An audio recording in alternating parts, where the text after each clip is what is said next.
Morani waya, Pierre Gataya, Morani waya, Opera Yampia, Morani waya. Bem-vindos ao canal da TV Cisca. Hoje vamos falar de um assunto muito complexo, mas que merece a nossa atenção. Este assunto tem a ver com o colonialismo, mas não com o colonialismo histórico, mas com as formas atuais de colonialismo.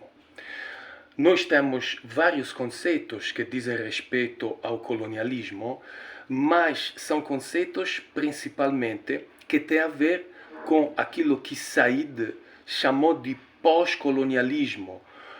Temos outros conceitos absolutamente relevantes, por exemplo, o conceito de colonialidade de Quijano, de colonialismo interno do Pablo Casanova, do neocolonialismo, um conceito que foi desenvolvido por vários autores, inclusive Nkrumah, Samir Amin, Gunther Frank, etc.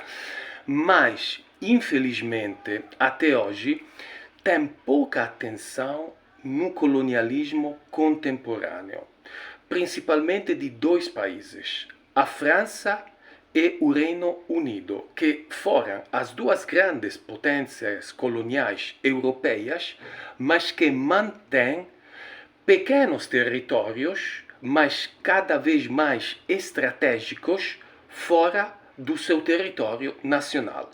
Portanto, é disso que hoje vamos falar. Para dizer a verdade, existem outras antigas potências coloniais que ainda possuem os chamados territórios ultramarinos. Me refiro particularmente aos Países Baixos e à Espanha. A Espanha tem o controle de Ceuta, no estreito de Gibraltar, e de Melilla, que é uma cidade no norte de África, cerca de 90 mil habitantes, que pertence à Espanha desde 1497. Os Países Baixos concentram os seus territórios ultramarinos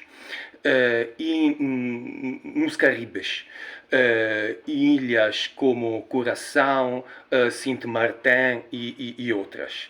Mas a nossa atenção, eu acho que devia focar muito mais nas duas grandes, antigas potências coloniais da França e do Reino Unido, de que se fala muito pouco hoje em dia, mas que ainda tem o controle de muitos territórios espalhados pelo planeta. E isso é uma característica muito importante, porque basta ter o controle de uma pequena ilha, pode ser no Pacífico ou no Atlântico, etc., que esta ilha rapidamente se pode transformar numa base militar, numa base estratégica, logística, etc. Portanto, é desses dois países e dos seus territórios ultramarinos, que de fato podem ser equiparados a colônias, que hoje vamos falar. E vamos começar com o Reino Unido. O Reino Unido possui até hoje 14 territórios ultramarinos, dos quais 2 são continentais, Gibraltar e os territórios do Antártico Britânico, e todos os outros são ilhas. Agora, essas ilhas se encontram fundamentalmente no Caribe, no Atlântico Sul e em outras áreas, inclusivamente no Oceano Índico. E são ilhas que desempenham várias funções. Naturalmente, nós não poderemos falar de todas elas, mas vou dar apenas exemplos de como algumas dessas ilhas sejam tão relevantes para, neste caso, o Reino Unido, mas também ao nível internacional. Por exemplo, vamos começar com as Ilhas Virgens Britânicas. Certamente vocês devem ter ouvido falar dessas ilhas, são muito famosas.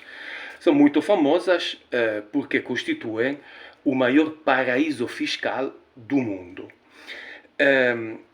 E, digamos, a denominação de Ilhas Virgens Britânicas foi dada pelo Cristóvão Colombo quando, em 1493, ele regressava da sua primeira viagem para as Américas e parou ali para abastecer os seus navios e ele deu este nome em honra a uma santa, Sant'Úrsula, que foi morta juntamente, assim conta, digamos, a mitologia, com as suas 11.000 virgens perto de Colônia, na Alemanha, pelas populações, digamos, daquelas regiões. E francamente o nome não podia ser mais infeliz. Por quê? Porque essas ilhas de Virgem não têm absolutamente nada a partir da sua função financeira internacional. Mais de 350.000 sociedades offshore estão registradas nessas ilhas virgens britânicas, onde de fato não se paga impostos ou os impostos são extremamente reduzidos. Mas o que é ainda mais interessante é que nessas ilhas não é que tem a sede operacional dessas sociedades, tem apenas a sede legal. Portanto, de fato, ali vocês podem encontrar uma pessoa com um papel, um carimbo da sociedade, e inclusivamente o dinheiro dessas sociedades offshore nem está lá, mas está em bancos americanos, suíços, do Liechtenstein, etc. Ou seja, em territórios que são julgados mais seguros para guardar o dinheiro. Portanto, do ponto de vista da ilha, esta função de lavagem de dinheiro e ocultamento de dinheiro, inclusivamente de vários estadistas africanos, digamos que não adianta em nada em termos da economia local. E, inclusivamente, em 2018, o Parlamento britânico votou uma lei, Sanctions and Anti-Money Laundering Act, justamente para desencorajar essas práticas de sociedades offshore anônimas que impulsionam lavagem de dinheiro, inclusivamente para os fenômenos terroristas. Mas, apesar disso, não é que foram feitos muitos avanços no sentido de uma maior transparência dessas sociedades anônimas presentes nas Ilhas Virgens Britânicas. Os Pandora Papers, que saíram há poucos anos, testemunham que as Ilhas Virgens Britânicas desempenham esta fundamental função, portanto, de tipo financeiro, ao nível internacional. Portanto, apesar de serem absolutamente insignificantes em termos territoriais e de recursos, são ilhas fundamentais para garantir, digamos, uma boa parte do ocultamento do dinheiro ao nível do capitalismo global.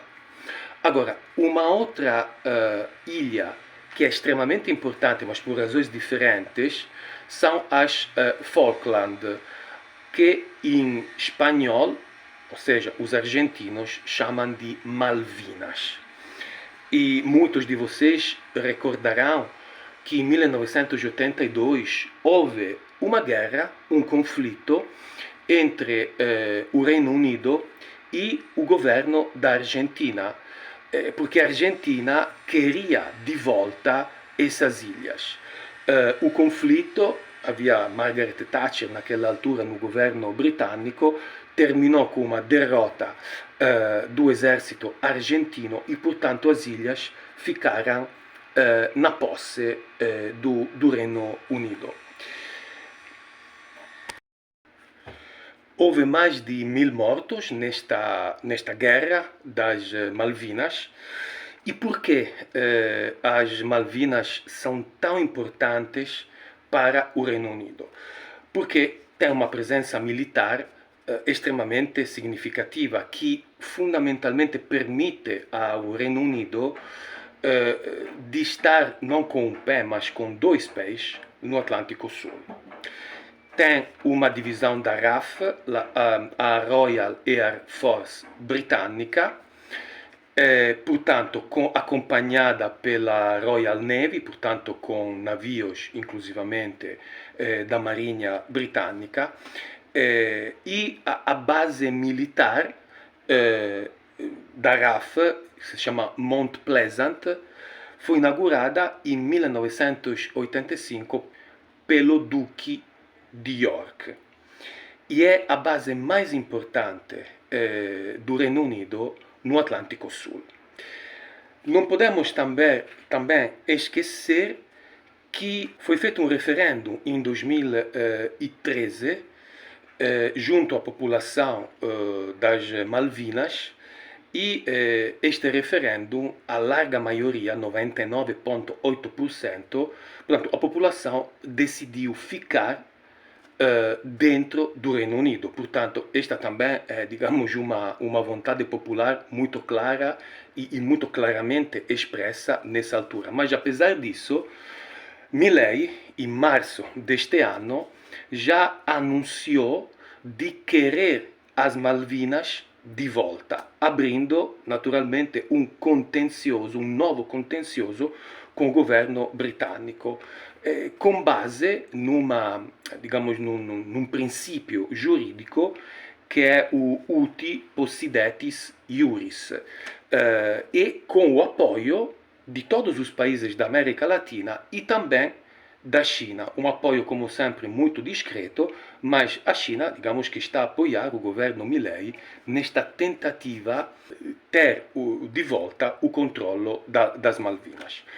Malvinas que são cada vez mais importantes, também porque offshore, nos arredores das ilhas, descobriu-se uma certa quantidade de petróleo e foram já atribuídas cerca de 15 autorizações a perfurar, a fazer perfurações, portanto a procura de gás e petróleo, por exemplo, a grandes multinacionais como a Shell.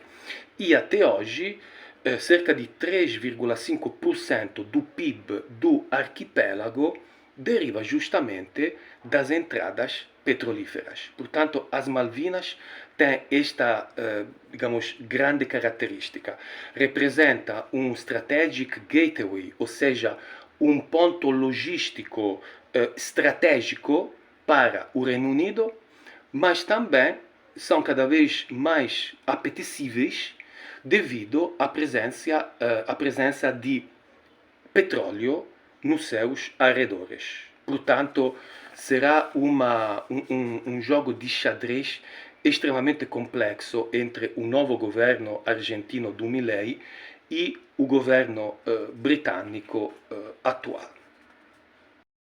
E vamos concluir essa parte do Reino Unido com a ilha de Diego Garcia. Diego Garcia é uma ilha, o maior atol do arquipélago de Chagas, no Oceano Índico, cerca de 30 quilômetros quadrados de extensão, portanto, mais uma vez, uma ilha insignificante do ponto de vista da extensão territorial, mas está lá uma base militar compartilhada entre Estados Unidos e Reino Unido.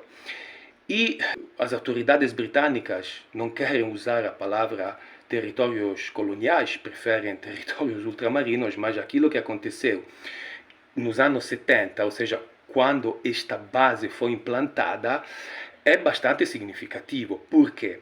Porque os habitantes, cerca de 1000 habitantes de Diego Garcia, foram simplesmente expulsos pelos britânicos, mandados pelas ilhas Maurício e Seychelles, justamente porque se queria instalar uma base militar muito importante. E, portanto, não devia haver uma presença da população local. Agora, é verdade que em outubro de 2024 o governo britânico aceitou a transferência às Ilhas Maurício de Diego Garcia, mas com a garantia da renovação da autorização à base militar. Portanto, de fato, a base, o controlo militar anglo-americano do Oceano Índico, através dessa presença na ilha de Diego Garcia, vai continuar mesmo se e quando houver a transferência administrativa da ilha para as Ilhas Maurício. A França tem uma configuração, digamos assim, colonial um pouco diferente com relação ao Reino Unido. Por quê? Porque a França, como costuma fazer, sempre usa dois instrumentos fundamentais, ou seja, um instrumento de controlo físico dos territórios acompanhado por políticas de soft power. Vamos começar pelas políticas de soft power, adiantando que a França possui principalmente ilhas, mas também possui um território continental de uma certa relevância, que é a Guiana Francesa, que se encontra no Atlântico Norte, tem cerca de 300 mil habitantes e é considerada como um departamento da França. Portanto, a moeda é o euro, as instituições de educação, saúde, etc., públicas são francesas, etc. Ok, mas fora disso, o que é interessante do ponto de vista do soft power é que a França, graças ao controlo de ilhas no Oceano Índico e no Pacífico, é membro da Indian Ocean Commission, juntamente com Comores, Madagascar, Maurício e Seychelles, e também é membro da Pacific Community and Indian Ocean Rim Association. Portanto, a França exerce a sua influência diretamente em organizações subcontinentais dos dois oceanos. Esta ideia do Indo-Pacífico do lado francês é uma ideia estratégica, cultivada há muito tempo e que está sendo cada vez mais desenvolvida. Portanto, o Indo-Pacífico, segundo a diplomacia francesa, representa um contínuo e o próprio Macron, desde 2018, afirmou que esse espaço tem que ser cada vez mais aberto, livre, portanto, livre de conflitos, etc. E por que é um espaço tão importante, este do Indo-Pacífico? Porque cerca de 35% da riqueza mundial se concentra ali. 70% do crescimento futuro também se concentra ali. E 99% dos cabos submarinos que fazem a ligação da internet está ali, portanto, nesta faixa marítima do Indo-Pacífico. E, portanto, é evidente que se trata de uma área muito vasta e também muito estratégica. E, além de controlar ilhas como Mayotte e Réunion, a França tem o controle também de ilhas no Pacífico, tais como Nova Caledônia, Polinésia Francesa, etc. E 23% do budget da cooperação francesa é destinada justamente a essa região do Indo-Pacífico, que inclusivamente hospeda mais de 4 mil cidadãos franceses. Portanto, o governo de Paris tem mesmo essa justificativa de querer proteger seus cidadãos nessas áreas para, portanto, permanecer em territórios que estão muito longe do território continental francês.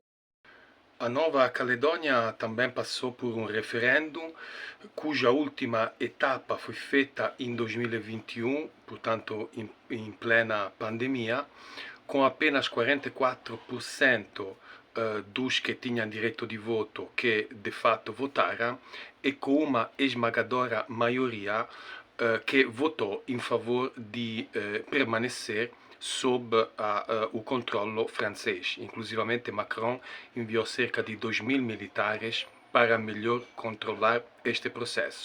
Tudo aquilo que eu queria vos comunicar e por favor deixem os comentários, principalmente a respeito de 3 questões que ainda devem ser investigadas. A primeira questão diz respeito a assuntos geopolíticos, ou seja, a importância desses territórios ultramarinos para potências como França, Reino Unido, mas também Estados Unidos, porque muitas bases que se encontram nessas ilhas militares são partilhadas entre França e Estados Unidos ou Reino Unido e Estados Unidos. Segunda questão, uma questão jurídica, ou seja, apesar dos referêndums, das consultações, etc., será que hoje em dia França e Inglaterra, mas também Espanha e Países Baixos, têm direito de permanecer com o controle desses territórios?